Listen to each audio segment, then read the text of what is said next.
करने वाले हैं कि जब हमारे पिरामिड बन गए, पिरामिड बनने के बाद में एक जैसे कि सभी लोगों को जानकारी है, कुछ लोगों को है भी, कुछ लोगों को नहीं भी है। अब वो कैसा है कि जब पत्थर की अगर हमें बहुत ही विशालकाय कोई स्ट्रक्चर बनानी है या कोई बहुत ही बड़ी किसी तरीके की चीज़ बनानी है, तो या तो हम प्रिंसिपल्स ऑफ ग्रेविटी के हिसाब से यूज़ करें। प्रिंसिपल्स ऑफ ग्रेविटी का मतलब हो गया कि नीचे की तरफ में बेस जो है वो चौड़ा होता चला जाएगा और ऊपर की तरफ में संकरा होता चला जाएगा, क्योंकि उसके बीच में कोई भी चिपकाने वाला पदार्थ नहीं है, बॉन्डिंग एजेंट नहीं है। पर जो हमें पिरामिड के अंदर में स्ट्रक्चर्स दिखती हैं और उसके आसपास के इलाके में फिर स्ट्रक्चर दिखती हैं, तो जब हम इतिहास में जाते हैं तो हमें थोड़ा सा देखने को मिलता है कि एक लाइम मोर्टार जिसे बोलते हैं, चूना सुर्खी जिसे बोलते हैं, ये हमारी वेस्टर्न इन्वेंशन है, मतलब आपकी पश्चिमी जो दुनिया है उधर की इन्वेंशन है। तो ये ग्रीक वाला जो रोमन वाला जो एरिया है ये पूरा वहां से हमें क्या मिला, वहां से हमें दो चीजों को जोड़ने के लिए एक मटेरियल मिला जिसे हम लाइम मोर्टार बोलते हैं। इनडायरेक्टली जो सीमेंट की भी जो इन्वेंशन है या उन सब चीज़ों की बात करते हैं, या कंक्रीट अभी आगे जाकर हम बात करेंगे एज अ मटेरियल, ये सब पश्चिमी दुनिया की इन्वेंशंस हैं जो आज के युग में बहुत ही ज़बरदस्त तरीके से यूसेज में काम कर रही हैं। तो अब जब हमारा बॉन्डिंग एजेंट आ गया तो वहाँ से हमारे पास में क्या चीज़ें हुई, वहाँ से हमारे पास में आया पत्थरों का ऑप्टिमल यूटिलाइजेशन। जो हम पहले प्रिंसिपल्स ऑफ ग्रेविटी को यूज करके बहुत सारे विशालकाय स्ट्रक्चर्स हो रहे थे, बेस बड़े कर रहे थे, फाउंडेशंस बड़े कर रहे थे, क्योंकि उनके आपस में बीच में कोई भी जुड़ाव नहीं था, सब इंडिविजुअल थे और शेयर फोर्सेस में कहीं पर वीक थे। तो उसके बाद जैसे ही बॉन्डिंग एजेंट हमारे पास में आया तो पत्थर की जो साइज है वो हमारे छोटे होने शुरू हो गए। और पत्थर के साइज दो तरीके के शुरू हो गए। जब हम पत्थर को तोड़ते हैं तो एक रेगुलर साइजेस निकलते हैं, एक हमारे इरेगुलर साइजेस निकलते हैं। तो रेगुलर साइजेस को भी स्ट्रक्चर्स में यूज करना शुरू कर दिया हमने और इरेगुलर साइजेस को भी। जो इरेगुलर साइज के पत्थर थे उनसे हमें क्या नाम दे दिया, उसे हमने रैंडम रबल दे दिया नाम, उस मेसनरी का कार्य हो गया। और जो हमारे रेगुलर वाले जो स्टोन्स थे उससे हमने क्या नाम दे दिया, उसको हमने नाम दे दिया एशलर मेसनरी। तो इन दोनों तरीके के जो यूसेज है वो भिन्न भिन्न प्रकार के हैं। अब जैसे कि पहाड़ों में कहीं पर आपको पुश्ते का निर्माण करना है तो वो हमारी आरआर मेसनरी से मेजरली किया जाता है।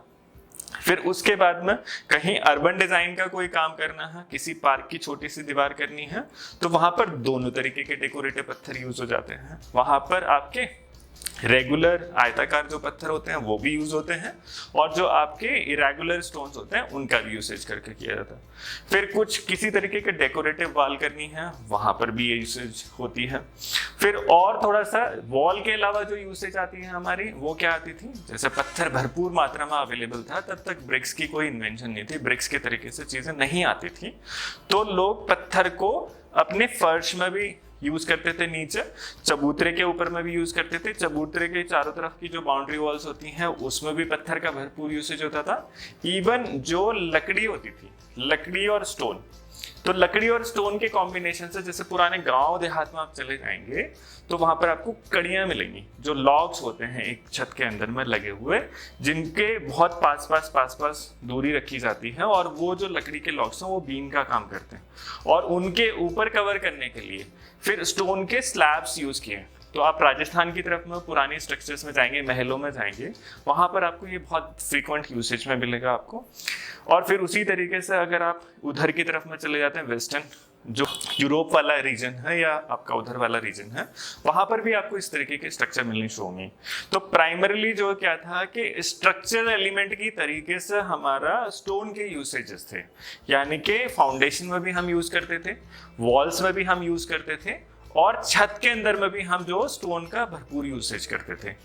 अब वहां से मूव करते करते अब कहां पर आ गए, अब आज की डेट में जो कंस्ट्रक्शन की पेस है वो हमारी बहुत तेज हो गई है।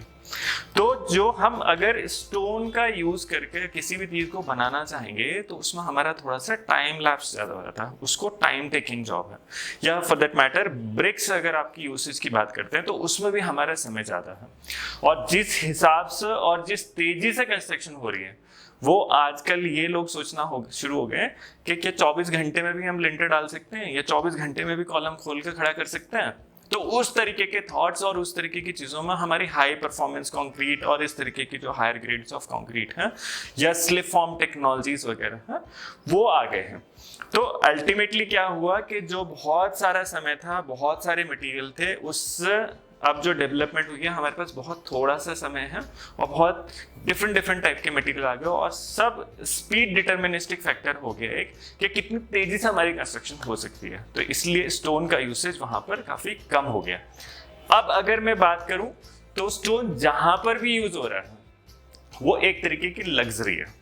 अब लग्जरी की जब मैं बात करता हूं तो लग्जरी में कहां पर स्टोन की यूसेज आती हैं, तो प्राइमरीली जो एस्थेटिक्स पर्पस है, दिखावे वाली जो चीजें हैं, सुंदरता वाली जो चीजें हैं, अब मेजरली हमारा जो पूरा का पूरा स्टोन का काम है वहां पर शिफ्ट हो गया है। तो अब अगली वीडियो में जो हम बात करने वाले स्टोन के बारे में वो बात करने वाले हैं कि जो फ्लोरिंग में हमारे पास में जो स्टोन यूज हो रहे हैं और जो वॉल के ऊपर डेकोरेटिव में हमारे स्टोन यूज हो रहे हैं उनके बारे में बात करेंगे। Thank you.